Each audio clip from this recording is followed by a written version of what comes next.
कापणी केलेल्या पिकांचे पंचनामे करून काय करणार? नुकसानग्रस्त पिकांच्या पाहणी दरम्यान कृषी मंत्री कोकाटेंचं वादग्रस्त विधान.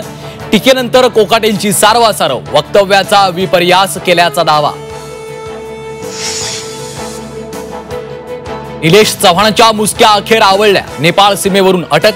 कसपटे कुटुंबियांना धमकावल्या प्रकरणी बेड्या.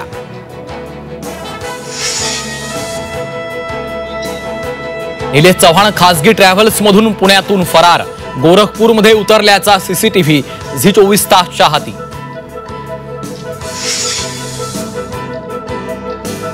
$2,652 लाडक्या बहिणी निघाल्या सरकारी कर्मचारी.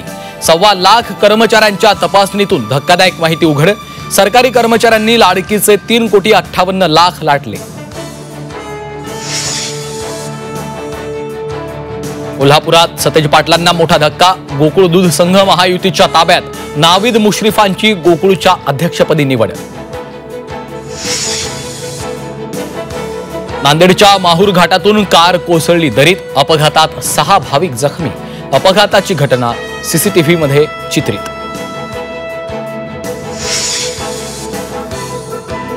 धाराशिव, सोलापूर, यवतमाळ जिल्ह्यात संततधार पाऊस. पावसाचा पिकांना मोठा फटका. नुकसानीचे पंचनामे करण्याची शेतकऱ्यांची मागणी.